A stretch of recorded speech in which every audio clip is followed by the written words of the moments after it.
આજના સમાચાર શું છે એ જાણવા માટે તમારે ટીવી જોવાનું એક કામ નથી ને છાપું વાંચવાનું પણ કામ નથી. આ એક વિડીયો જોઈ લેશો ને તો તમને આખા દિવસમાં જે ઘટનાઓ બનીને એ બધી જ ટૂંકમાં જાણવા મળી જશે. અને જો તમને આ વિડીયો પસંદ આવ્યો હોય તો કમેન્ટ કરીને અમને જણાવી પણ દેજો. શરૂઆત આપણે ગુજરાતથી કરીએ તો ગુજરાતના લોકોને હું 3 તાળીનું માન આપવા જઈ રહ્યું છું, કારણ કે આજે ગુજરાતમાં સ્ટેટ મોનિટરિંગ સેલે વર્ષ 2024માં 22 કરોડ રૂપિયાનો દારૂ પકડી લીધો છે. જાન્યુઆરીથી ડિસેમ્બર સુધીમાં 455 કેસ સામે આવ્યા હતા અને રાજ્યમાં કુલ 22.51 થી વધારે કિંમતનો દારૂ ઝડપાયો હતો અને પોલીસે 51.93 કરોડનો મુદ્દામાલ પણ કબજે કર્યો હતો. ખાસ કરીને 4 મેટ્રો સિટીમાંથી 2.60 કરોડથી પણ વધારેનો દારૂ પકડાયો હતો અને મેટ્રો સિટીમાં પણ ખાસ કરીને વડોદરામાંથી સૌથી વધારે દારૂ ઝડપાયો હતો. એટલા માટે હું ગુજરાતના લોકોને 3 તાળીનું માન આપીશ, 1, 2 ને 3.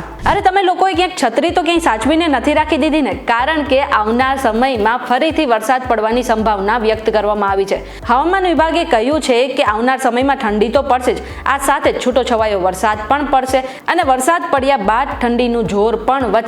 એટલા માટે તમે તમારી છત્રી તો સાથે રાખજો અને સ્વેટર પણ તમારી સાથે રાખજો. ગઈકાલે બનાસકાંઠાનું વિભાજન કરીને 2 અલગ જિલ્લા જાહેર કરવામાં આવ્યા હતા અને તેમાં બનાસકાંઠામાં કુલ 6 તાલુકાનો સમાવેશ થતો હતો અને જે બીજો જિલ્લો હતો વાવ અને થરાદ તેમાં કુલ 8 તાલુકાનો સમાવેશ કરવામાં આવ્યો હતો. હવે આ બધા વચ્ચે વિરોધનો વંટોળ પણ ઊભો થયો છે. ખાસ કરીને ધાનેરાના લોકો અને કાંકરેજના લોકો કહી રહ્યા છે કે તેમને વાવ થરાદ જિલ્લામાં હિસ્સો નથી બનવું, તેમને બનાસકાંઠાનો હિસ્સો બનવો છે અને આ વિરોધના વંટોળ વચ્ચે આજે તેમને વિરોધનો દેખાવ પણ કર્યો હતો અને ગામમાં જેટલી દુકાનો હતી એ પણ બંધ રાખી હતી અને તેમને કહ્યું કે જો તેમને વાવ થરાદનો હિસ્સો બનાવી દેવામાં આવશે તો આ જે વિરોધ છે વધારે ઉગ્ર પણ બનશે. માણસમાંથી હવે માણસાઈ મરી રહી હોય ને એવું લાગી રહ્યું છે અને આ માણસ હેવાન બની રહ્યો છે. અને આવો જ એક કિસ્સો સુરતમાંથી સામે આવ્યો છે, જ્યાં 7 વર્ષની બાળકી સાથે અડપલા કર્યા હતા એક વ્યક્તિએ. સુરતના સચિન વિસ્તારમાં એક સ્કૂલ વાન ચાલક હતો, એ હેવાન બની ગયો ને એવું લાગી રહ્યું હતું ને તેને 7 વર્ષની બાળકી સાથે અડપલા પણ કર્યા હતા. જો કે બાળકીને પોલીસની સી ટીમે ગુડ ટચ અને બેડ ટચની જાણકારી આપી હતી, એટલે 7 વર્ષની બાળકીએ પોતાના ઘરે જઈને આ વાત કહી અને આ બધી જ વાતનો ખુલાસો થયો. બાળકીએ કહ્યું હતું કે જ્યારે સ્કૂલ વાનમાં કોઈ બીજી છોકરીઓ ના હોય ને ત્યારે ડ્રાઈવર તેની સાથે અડપલા કરતો હતો. જો કે અત્યારે સુરત પોલીસે એ વાન ચાલકને પકડી પાડ્યો છે. જગત મંદિર કહેવાતા એવા દ્વારકામાં દરરોજ લાખો અને હજારો ભક્તો દ્વારકાધીશના દર્શન કરવા જતા હોય છે, પણ દ્વારકાનું તંત્ર જાણે ઘોર નિંદ્રામાં ઊંઘતું હોય ને એવું લાગી રહ્યું છે. છેલ્લા ઘણા સમયથી દ્વારકામાં આખલાઓનો ત્રાસ જોવા મળી રહ્યો છે અને ફરી એક એવો કિસ્સો બન્યો છે જ્યાં એક વડોદરાનો પરિવાર દર્શન કરવા આવ્યો હતો અને આખલાની અડફેટમાં આવીને એક વ્યક્તિને હોસ્પિટલ પહોંચવું પડ્યું હતું. આટલા તો ઘણા કિસ્સા બની ગયા છે. હવે મારો પ્રશ્ન દ્વારકાના તંત્રને એ છે કે તમારી ઊંઘ પૂરી ક્યારે થશે અને લોકો આ આખલાની અડફેટમાંથી ક્યારે છૂટશે? સ્વાર્થ માણસને ક્યાં પહોંચાડશે ને મને ખબર જ નથી પડતી. અને આવો જ એક સ્વાર્થી કિસ્સો અંબાજીમાંથી સામે આવ્યો છે. અંબાજીમાં ઉડન ખટોલાની દાદાગીરીનો કિસ્સો સામે આવ્યો છે, જેમાં ઉડન ખટોલાના મેનેજરે 30 થી વધુ દુકાનદારોને બેરોજગાર બનાવી દીધા છે. એવું કહેવાય રહ્યું છે કે આ મેનેજરે પોતાના અંગત સ્વાર્થ માટે 25 વર્ષથી ચાલતો યાંત્રિક દરવાજો બંધ કરી દીધો છે અને આના કારણે 30 થી વધુ દુકાનદારો બેરોજગાર બની ગયા છે. અને આ વિશે દુકાનદારોએ અંબાજીના જે મંદિરના વહીવટ તંત્ર છે ને તેમને પણ જાણ કરી છે, પણ આ વહીવટ તંત્ર જાણે આંખ આડા કાન કરીને બેઠું હોય ને એવું લાગી રહ્યું છે. આ બધા બાદ આ દુકાનદારોએ ચીમકી આપી છે કે જો તેમને ન્યાય નહીં મળે ને તો તેઓ ઉગ્ર આંદોલન પણ કરશે.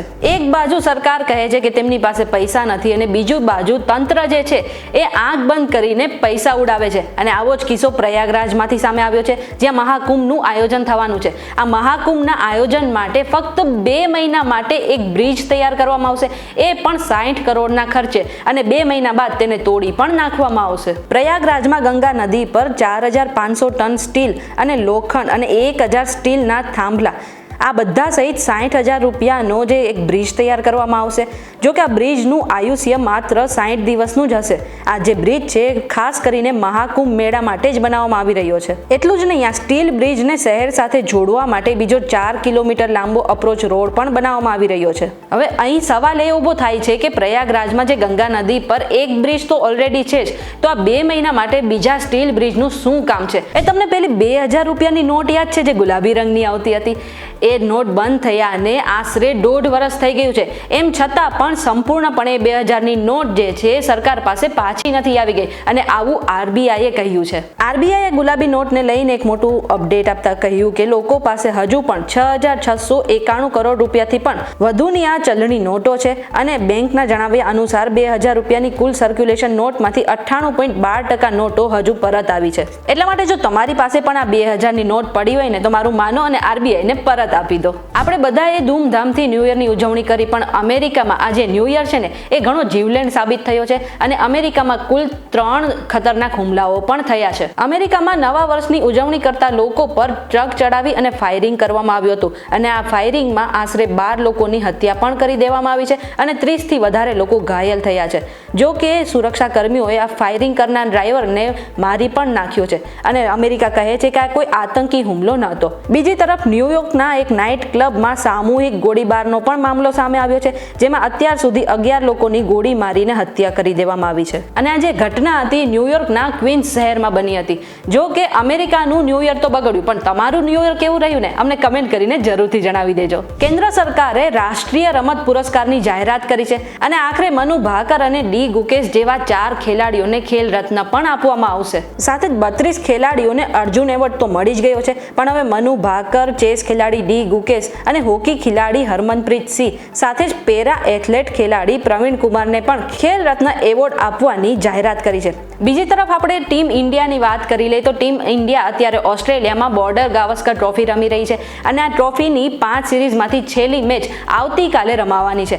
આ પહેલા એક સૌથી મોટું અપડેટ એ સામે આવ્યું છે કે રોહિત શર્મા હવે 5મી ટેસ્ટ મેચમાં કેપ્ટન નહીં રહે. એટલું જ નહીં, આ મેચમાં આકાશદીપ પણ સામેલ નહીં થાય અને તેની જગ્યા પર ગિલ જે છે એ ટીમમાં પાછો આવી ગયો છે અને કહેવાય રહ્યું છે કે ઓપનિંગ બેટ્સમેન જયસ્વાલ અને KL રાહુલ પણ બનશે. આ જે છેલ્લી મેચ છે ને આપણા માટે જીતવી ઘણી જરૂરી છે, નહીં તો આપણે WTC માંથી બહાર થઈ જશું. આ બધી માહિતી તમને કેવી લાગી અમને કમેન્ટ કરીને જરૂરથી જણાવજો અને જો તમને આ વિડીયો પસંદ આવ્યો હોય તો તમારા મિત્રો અને પરિવાર સાથે શેર પણ કરી દેજો અને આવા જ ઇન્ફોર્મેટિવ વિડીયો સાથે અમારી ચેનલ VTVGujarati.com સાથે જોડાયેલા રહેજો.